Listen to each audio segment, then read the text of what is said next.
Hello dear student, today I will discuss about Gauss divergence theorem, which is a mathematical tools which is very important for mathematics and physics also. Gauss divergence theorem and Stoker theorem. Stoker theorem I will discuss later. Gauss divergence theorem. According to the Gauss divergence theorem, the surface integral of a vector field A over a closed surface is equal to the volume integral of the divergence of a vector field A over the volume V enclosed by the closed surface. And mathematically, it is given as surface integral is equal to divergence of that vector with volume integral. Means आप इस theorem के द्वारा surface integration को volume integration में convert कर सकते हैं।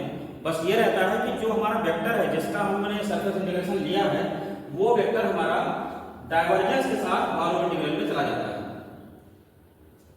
अब इसका हम लोग प्रूफ देखेंगे। इसके लिए हम लोग करते क्या है कि एक सरफेस कंसीडर करते हैं यस, जो कि वॉल्यूम वी को इनक्लोज करता है और इसके अंतर्गत एक वेक्टर ए को लेते हैं। वेक्टर फील्ड ए है हमारी जो इस सरफेस में लाई करती है और ये सरफेस हमारा वॉल्यूम वी को इनक्लोज कर रहा है। हम इस थ्योरम को प्रूव करने के लिए क्या करते हैं कि इसको छोटे छोटे पार्ट में डिवाइड करते हैं। जैसे ये हमने देखा कि एक सरफेस है और ये सरफेस हमारा जो है वॉल्यूम वी को इनक्लोज कर रहा है और इसको तीन पार्ट में बांट दिया गया है, फर्स्ट, सेकंड और थर्ड। ये तीन भागों में इसको बांटा गया है, आप जैसा देख पा रहे हैं। इसी तरह हम चाहें तो इसको ज्यादा आसानी है कि इसको हम इनफाइनाइट नंबर ऑफ टर्म्स में डिवाइड कर लें और उसके बाद इसको सॉल्व करें तो बहुत ही आसानी से सॉल्व हो जाएगा। For instance this is divided into three part. Consider इसका एक आप जेएफ पार्ट जो है ले लीजिए, जेएफ वॉल्यूम इसका ले लेंगे और उस पर पहले हम इसका एक सरफेस इंटीग्रल अप्लाई करेंगे। मींस वेक्टर यहाँ पर हमारा ए है इस सरफेस पर और उसका जो पार्ट लिया गया है वो जेएल या आईएल पार्ट आप ले लेंगे तो उस छोटे से पार्ट का जो सरफेस इंटीग्रल है सरफेस है उसको हम डीएसआई मान लेंगे। तो surface integral A dot DSI. For simplicity consider the whole volume is divided into elementary volume first, second, third. जैसा कि मैंने पहले आपको फिगर में दिखा दिया है उस तरह से इसको डिवाइड कर लिया गया है। हाँ, अब देखें इसमें जो सम ऑफ इंटीग्रल मींस जैसे आपने अलग अलग पार्ट में इसको डिवाइड किया और उस पार्ट को डिवाइड करने के बाद उनका टोटल सम लेना है। तो आपको सम लेने के लिए क्या करना है, समेशन लगा लेना है। ये यहाँ पर आप देख रहे हैं ये समेशन लगा हुआ है।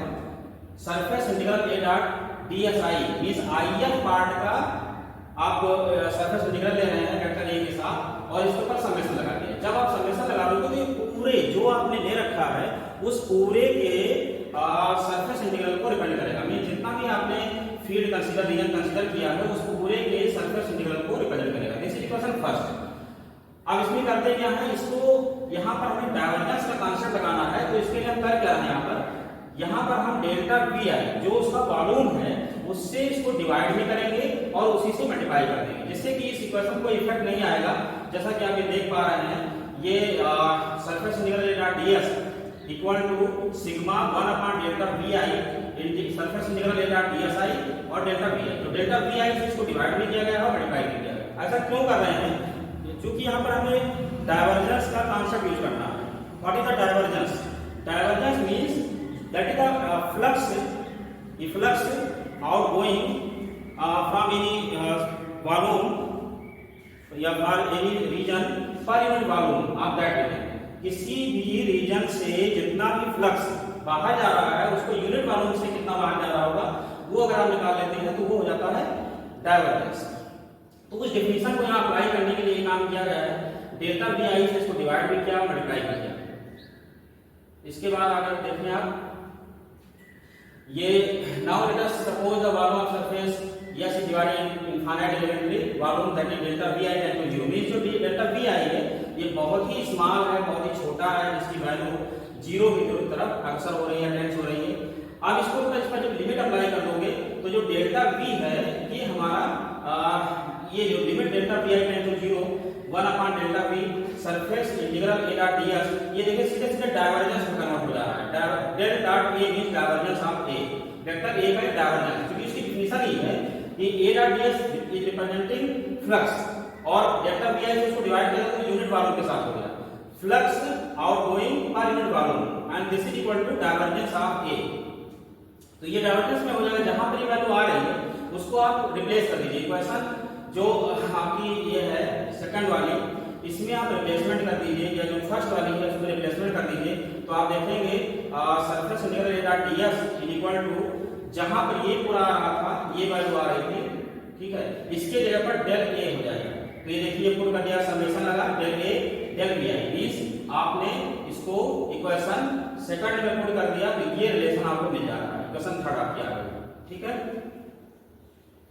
नेक्स्ट अब देखिए since delta vi tend to 0 ये बहुत ही स्मॉल है, तो ये जो वहां पर इसके पहले ये जो हमें मिल रहा है delta v, this is delta v, ये d में कन्वर्ट हो जाएगा। जब डेल्टा v हमारा टेंड टू 0 है तो इसको हम डिफरेंशियल ऑपरेटर के टर्म में कन्वर्ट कर सकते हैं, और इस तरह से ये कन्वर्जन के बाद ये हमें surface integral a dot ds is equal to volume integral del dot a dv, ठीक है, मिल गया।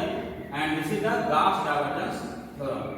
आप देखें कि सरफेस इंटीग्रल वॉल्यूम में कन्वर्ट, जहां डेल्टा v था वहां पर हमारा dv आ चुका है, तो ये ट्रिपल इंटीग्रेशन लगा हुआ है, ये वॉल्यूम इंटीग्रल पर डिपेंड करता है, इधर सरफेस इंटीग्रल। तो किसी वेक्टर फील्ड का जो सरफेस इंटीग्रल है ये डाइवर्जेंस के साथ वॉल्यूम इंटीग्रल का लेते हैं तो उसके इक्विवेलेंट हो जाता है, उसके बराबर हो जाता है। This is the Gauss divergence theorem. Thank you so much.